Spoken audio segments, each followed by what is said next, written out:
ठीक है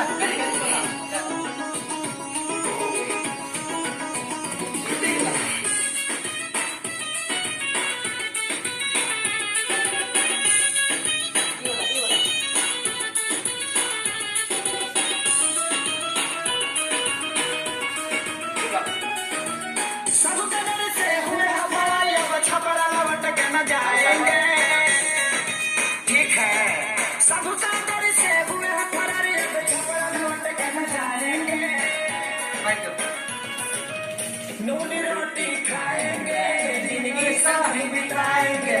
ठीक है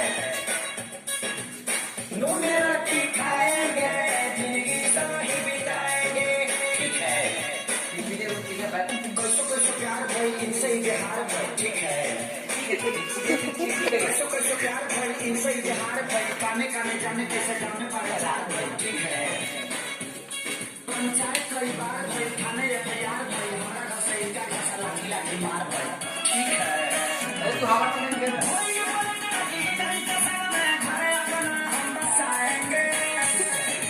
ठीक है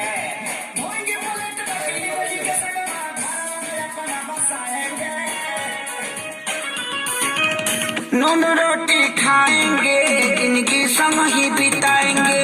ठीक है नून रोटी खाएंगे जिंदगी संग ही बिताएंगे ठीक है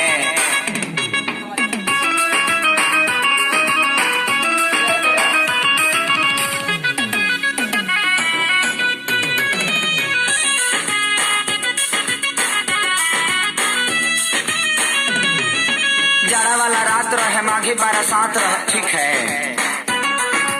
जाड़ा वाला रात रहे माघी 12/7 रहे 8 बजे मिले खातिर इनका से बात रहे ठीक है मिले वाला धुन रहल देह में जुनून रहल काट ले कुकुर साला हरा हरा खून बह ठीक है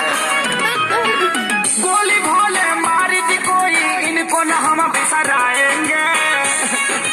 ठीक है गोली भोले मारी दी के हुई इनको न हम बिसराएंगे नून रोटी खाएंगे जिंदगी सम ही बिताएंगे ठीक है नून रोटी खाएंगे जिंदगी संग ही बिताएंगे ठीक है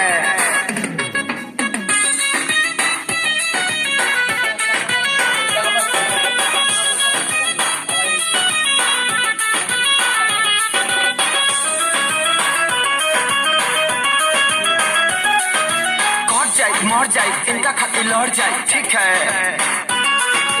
कट जाए मर जाए इनका खातिर लड़ जाए कोर्ट मैरिज खातिर जज से भी अड़ जाए ठीक है संगे प्यारे लाल बारे सोनू खुशहाल बारे प्रणव आजाद आशीष कइले ख्याल बारे ठीक है